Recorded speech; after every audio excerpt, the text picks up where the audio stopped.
Welcome to meaning and scope of accounting part 3। पिछले part 2 में 1.3 number के paragraph 1 पढ़े थे, अब इसमें पैराग्राफ 2 पढ़ेंगे। तो चलिए बढ़ते हैं। पैराग्राफ 2 में है Luca Pacioli of Francis friar wrote the book summa de arithmetica geometric proportion at personality in Venice 1494 recognized as the first book on double entry bookkeeping। लोका पिशोली एक फ्रांसिस फ्रायर थे जिन्होंने 1854 में वेनिस में अपनी किताब सुमादी अर्थमेटिका ज्योमेट्रिक प्रोपोर्शन एट प्रोपोर्शनैलिटी लिखे, जो डबल एंट्री बुक कीपिंग पर पहली किताब मानी जाती थी। इन किताब में उन्होंने गणित, ज्यामिति और अनुपात के सिद्धांतों को समझाया और व्यापार में लेन देन को दर्ज करने के लिए डबल एंट्री बुक कीपिंग के विधि को व्यवस्थित रूप से प्रस्तुत किया, जो आज व्यापार और व्यक्ति रिकॉर्डिंग के लिए बुनियादी प्रणाली बन गए हैं। अब चलते हैं की पॉइंट्स में। Pacioli introduced the term debit and credit, derived from Italian and Latin roots. He emphasized that all entries requires double entries, meaning each credit has corresponding debits. Pacioli encouraged ethical business practices and the responsibility of merchant to serve God. He covered various accounting details including memorandum, journal, and ledger functions. Stewardship, accounting the management of property by stewards, was essential before double entry books become common in ledger entries. अब जानते हैं इसमें क्या कहा गया है। पेंचोली ने accounting के क्षेत्र में कई महत्वपूर्ण अवधारण दिए। उन्होंने डेबिट और क्रेडिट जैसे शब्द का पहचान दिया, जो इतालवी और लैटिन शब्दों से आया है। इन शब्दों का उपयोग डबल एंट्री सिस्टम में होता है, जिसका मतलब है कि हर लेन देन में दो पारदर्शिक होते हैं, एक डेबिट और एक क्रेडिट। उदाहरण के लिए, जब आप सामान खरीदते हो तो एक एंट्री डेबिट सामान के रूप में होगी और दूसरी एंट्री क्रेडिट नगद या खाते में कमी के रूप में होगी। पंचोली ने इस प्रणाली को अपनाते हुए व्यापारियों को यह भी सिखाया कि व्यापार में नैतिकता, इथिकल बिजनेस प्रैक्टिस का पालना करना चाहिए और व्यापारों में ईमानदारी रखनी चाहिए। उनका मानना था कि व्यापारियों को ईश्वर की प्रति अपनी जिम्मेदारी को समझनी चाहिए। इसके अलावा उन्होंने अकाउंटिंग की विभिन्न पहलुओं जैसे मॉनिटरिंग, जर्नल और लेजर के बात भी बताए हैं, जो आज भी व्यापारियों द्वारा इस्तेमाल की जाती है। साथ ही पंचोली ने स्टीवर्डशिप अकाउंटिंग का भी उल्लेखन किया, जो कि संपत्ति के प्रबंध से संबंधित है। इससे पहले डबल एंट्री सिस्टम के लागू होने से पहले व्यापारियों के पास स्टीवर्डशिप की प्रणाली थी, जिसमें संपत्ति या संसाधनों का सही तरीके से रिकॉर्ड रखा जाता था। इस प्रकार पंचोली ने जो डबल एंट्री और अकाउंटिंग के अन्य सिद्धांत दिए, वो व्यापारियों के लिए बहुत महत्वपूर्ण है। अब चलते हैं पैराग्राफ 3 में। पैराग्राफ 3 का टाइटल है evolution of accounting and it's social responsibility. Introduction with the development of financial accounting has involved with the rise of joint stock companies, focusing on protecting stakeholders and investors through financial statement disclosure। Financial accounting का विकास joint stock company के बदलने के साथ हुआ, जिसका उद्देश्य stake holders and निवेशक को व्यक्तिगत जानकारी देना था, ताकि वो अपने निवेश से जुड़े फैसले सही तरीके से ले सके। यह व्यक्तिगत विवरण के माध्यम से होता है, जैसे बैलेंस शीट एंड प्रॉफिट और लॉस अकाउंट, जिससे कंपनी की आर्थिक स्थिति का स्पष्ट पता चलता है। इसका मुख्य उद्देश्य स्टेक होल्डर और निवेशक को उनकी निवेश के सुरक्षा के बारे में जानकारी प्रदान करना है। अब है की points. Financial statement including profit and loss account and balance sheets provide performance and financial position reports. यहाँ बातें हो रही है उन दस्तावेज की जो किसी व्यापारियों या आर्थिक स्थिति और प्रदर्शन को दर्शाते हैं। इसमें प्रॉफिट और loss account and balance sheet शामिल होते हैं। ये दस्तावेज हमें बताता है कि व्यापार ने कितना लाभ कमाया, कितना घाटा हुआ और उसकी व्यक्तिगत स्थिति क्या है और कैसा है। इसका मतलब कितना कर्ज है, कितना संपत्ति है और आदि। अब है दूसरा point, the legal framework around this statement change due to shifting relationship among owners, managers and investors. समय के साथ व्यापारियों, मालिक, प्रबंधक और निवेशक को बीच में रिश्ते में बदलाव हुआ है और इन बदलावों की वजह से व्यक्तिगत विवरण के लिए कानूनी ढांचे में भी परिवर्तन आया है। इससे यह सुनिश्चित किया गया कि व्यापारियों ने अपने व्यक्तिगत विवरण को सही तरीके से और पारदर्शिता के साथ प्रस्तुत करें। अब दूसरा पॉइंट है, with societal change there is a demand of transparency from business leading to the shorten of financial accounting as an information system informed decision making. समय में बदलाव और पारदर्शिक बढ़ती मांग के कारण व्यापारियों पर दबाव बढ़ा कि वो अपने व्यक्तिगत विवरण को और अधिक स्पष्ट तरीके से प्रस्तुत करें। इस प्रकार फाइनेंशियल अकाउंटिंग एक महत्वपूर्ण सूचना प्रणाली के रूप में उभरा, ताकि निर्णय लेने में मदद मिल सके और यह सुनिश्चित किया जा सके कैसे भी सभी संबंधित पक्षों के सही जानकारी मिले। अब दूसरा पॉइंट है, management accounting merge in the 20th century to improve management decision making. Social responsibility accounting is developing to track business social cost and benefit और मीट ग्रोइंग सोशल अवेयरनेस। 20वीं सदी में मैनेजमेंट अकाउंटिंग का शुरुआत हुआ, जिसका मुख्य उद्देश्य था प्रबंधक नियमों को बेहतर बनाना, इसका मतलब ये है कि ये सिर्फ व्यापारियों की लाभ हानि दिखाने तक का सीमित नहीं है, बल्कि ये प्रबंधकों को व्यवसाय के संचालन को सुधार करने के लिए आंकड़े और विश्लेषण प्रदान करता है। अब चलिए जानते हैं सोशल रिस्पॉन्सिबिलिटी के बारे में। सोशल रिस्पॉन्सिबिलिटी का विकास हुआ है। इसका उद्देश्य यह है कि व्यापारी अपनी सामाजिक लागत को लाभ को ट्रैक कर सके, जैसे कि पर्यावरण पर उसका असर, कर्मचारियों की स्थिति और अन्य सामाजिक पहलू। ये व्यापारियों के उनके सामाजिक तत्वों के प्रति और जागरूक बनाता है। इस तरह ये सभी बिंदु मिलकर हमें ये बताता है कि कैसे समय के साथ व्यापारी और लेखन प्रक्रिया में बदलाव आया है। अब है 1.4 नंबर, ऑब्जेक्टिव्स ऑफ अकाउंटिंग। चलिए समराइज्ड वे में यहाँ ऑब्जेक्टिव ऑफ अकाउंटिंग का ओवरव्यू दिया गया है। ऑब्जेक्टिव ऑफ अकाउंटिंग का 4 टाइप्स है। पहला है सिस्टमैटिक रिकॉर्डिंग ऑफ ट्रांजैक्शंस। इसके अंदर आता है book keeping, journal, ledger and trial balance. दूसरा है असर्टेनमेंट ऑफ रिजल्ट्स। इसके अंदर आता है manufacturing, trading, profit and loss account. तीसरा है असर्टेनमेंट ऑफ फाइनेंशियल पोजीशन। अब इसके अंदर आता है ओनली बैलेंस शीट। और 4th नंबर में है communicating information to various user. इसमें आता है सभी का लास्ट फाइनेंशियल रिपोर्ट्स। अब चलते हैं समराइज्ड वे में। इन सभी टाइप्स में जानते हैं कि कौन सा टाइप में क्या क्या है। पहला है systematic recording of transaction. The main goal of accounting is to record business transaction systematically, classify and summarise them and prepare financial statement for analysis and interpreting।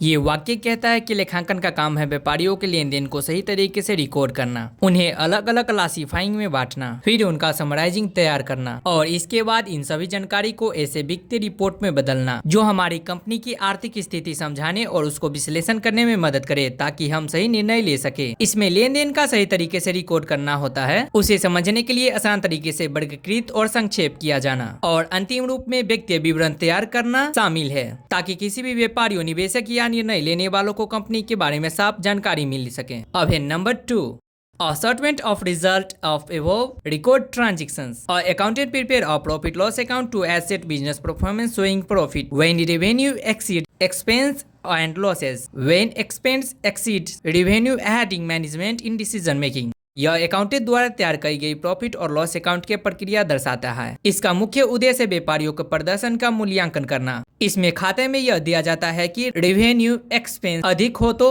लाभ होता है और जब खर्च रेवेन्यू से अधिक होता है तो घाटा होता है। ये रिपोर्ट प्रबंधकों को निर्णय लेने में मदद करती है, क्योंकि इसे देखकर वो समझ सकते हैं कि व्यापार कितना लाभ में है और कितना घाटे में है और इसके आधार पर अपने भविष्य के निर्णय ले सकते हैं। अब है number 3, ascertainment of the financial position of the business। A businessman wants to know profit or loss liabilities to outside and asset on the specific date, so accountants prepare a balance sheets to show financial health. Balance sheet एक ऐसी व्यक्तिगत दस्तावेज है जिसे व्यापारियों अपने व्यापार की व्यक्ति स्थिति जानने के लिए तैयार करवाते हैं। इसमें एसेट एंड लायबिलिटीज, प्रॉफिट और लॉस के जानकारी रहते हैं। इसका मुख्य उद्देश्य यह होता है कि व्यापार के पास कितने संपत्ति है, उनने किन किन व्यक्तियों या संस्था को कितने उधार दिए हैं और किसी विशेष स्थिति पर उनका व्यापार लाभ में है या नुकसान में है। इस तरह बैलेंस शीट व्यापारियों के आर्थिक स्वास्थ्य और वर्तमान के हाल क्या है ये बताते हैं।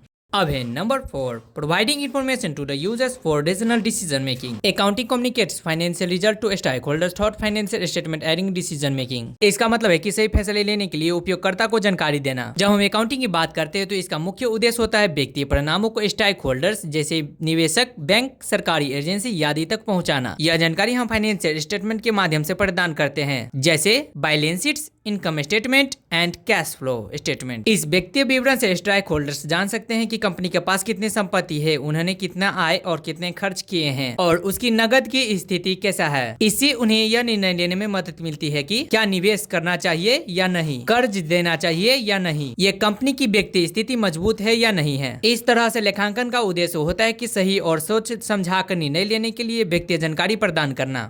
अब है number 5, know the solvency position. The balance sheet show what the business owns and owes, revealing it short time and long time ability to pay liabilities. Balance sheet एक व्यक्तिगत दस्तावेज है जो व्यवसाय की एसेट एंड लायबिलिटीज को दर्शाता है। इसे यह पता चलता है कि व्यवसाय के पास क्या है और क्या देना है। ये व्यापार की सोल्वेंसी पोजीशन यानी उसकी भुगतान क्षमता दर्शाता है, यानी वो अपने शॉर्ट टर्म और लॉन्ग टर्म कर्ज को चुकता करने का क्षमता है या नहीं। अब चलते हैं 1.5 नंबर में, function of accounting.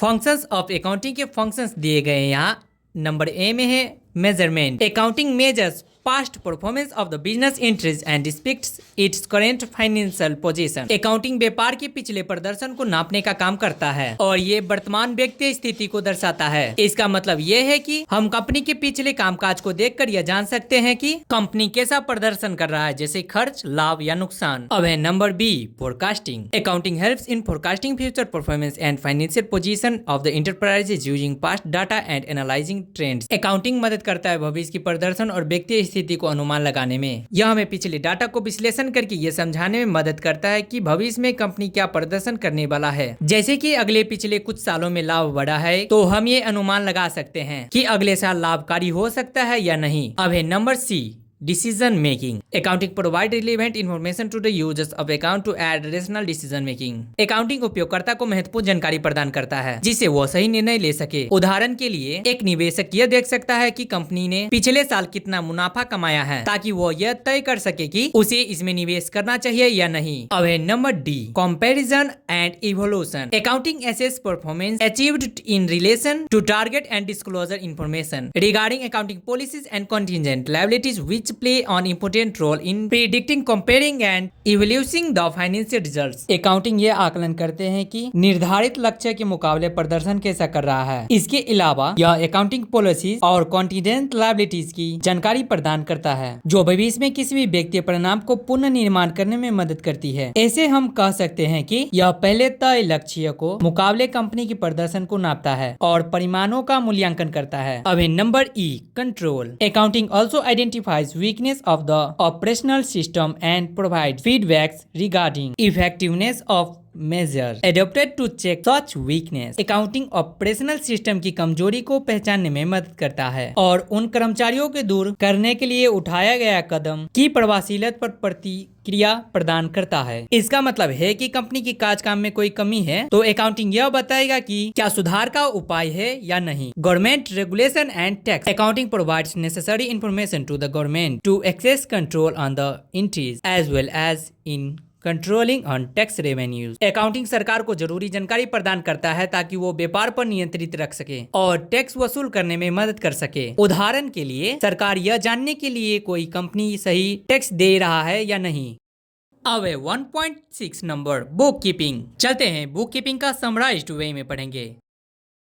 Bookkeeping is the process of recording financial data related to business operations in an orderly manner. Its focus on procedures of accounting and maintaining record.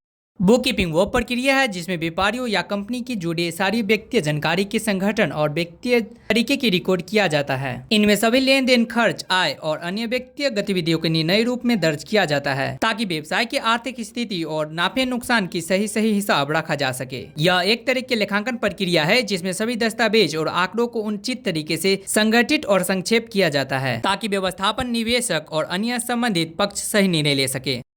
अब बुक कीपिंग का दूसरा point है, bookkeeping supports the creation of financial statement including profit and loss account, balance sheet and cash flow statement. bookkeeping यह व्यक्तिगत विवरण के निर्माण में मदद करता है जैसे कि profit and loss account and balance sheet and cash flow statement. इन सभी का उद्देश्य यह समझाना होता है कि एक व्यापार का व्यक्तिगत स्थिति क्या है, कितने आय हुई है और कितने खर्च हुई है। अब है दूसरा point, it requires the classification of transaction which is initial for accurate financial reporting. Classification of transaction bookkeeping में लेन देन को सही तरीके से वर्गीकृत करना बहुत महत्वपूर्ण होता है। यह इसलिए जरूरी है क्योंकि सही वर्गीकृत से ही सही व्यक्ति रिपोर्टिंग तैयार किया जा सकती है। जैसे जब आप एक बिक्री करते हैं तो उस बिक्री को सही खाते में डालना जरूरी है ताकि अंतिम में सही डाटा मिले। अब बाकी के सभी पॉइंट्स एक ही साथ पढ़ते हैं और एक ही साथ समझेंगे। Maintaining proper records help determine income, expense and profit और loss at the end of an accounting period. अब दूसरा पॉइंट है, legal regulation affect the maintenance of account and preparation of financial statements, especially for companies where sole proprietorship and partnership lack specific law.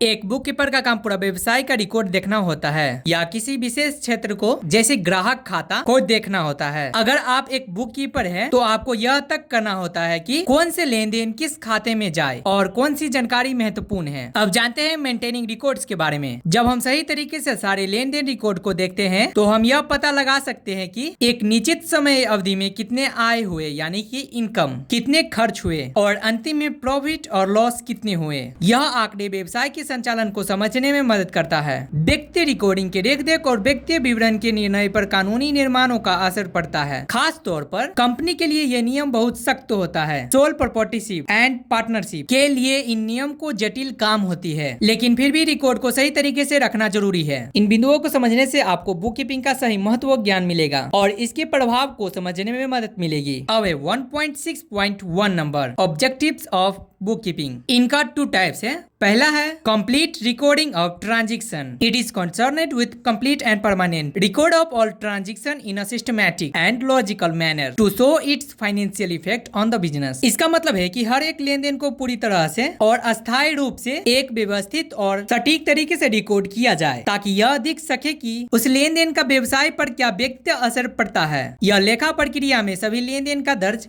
करने का काम करती है, जिससे हम बाद में यह देख सके कि कंपनी की स्थिति पर इन लेन देन का क्या प्रभाव पड़ता है। अब दूसरा है number 2, ascertainment of financial effect on the business. It is concerned with the combined effect of all the transaction made during the accounting period upon the financial position of the business as a whole. इसका मतलब है कि हम यह जानने की कोशिश करते हैं कि उस पूरे अकाउंटिंग पीरियड अर्थात एक विषय समय अवधि में जो भी लेन देन हुई है उसका व्यवसाय की व्यक्ति स्थिति पर कुल मिलाकर क्या प्रभाव पड़ा। यह व्यक्ति स्थिति का आकलन करने में मदद करता है, जैसे कि लाभ, हानि, संपत्ति और देनदारी की स्थिति क्या है। आसान तरीके में समझते हैं। पहले हम हर लेन देन को सही तरीके से रिकॉर्ड करते हैं। यह मुख्य रूप से एक रजिस्टर की तरह काम करता है। फिर हम उन लेन देन का हिसाब लगाते हैं कि इनका व्यवसाय की कुल स्थिति पर क्या असर पड़ा है, जैसे कंपनी की संपत्ति, बाड़ी या घटना, आय या लाभ क्या हुआ है या नुकसान। इस तरह से दोनों मिलकर हमें व्यवसाय की स्थिति जानने में मदद करता है। अब है 1.7 number distinction between book keeping and accounting. ये बहुत इंपॉर्टेंट है एग्जाम के लिए। ये 5 मार्क में पूछा जाता है, जिसे हम डिफरेंट बिटवीन कहते हैं।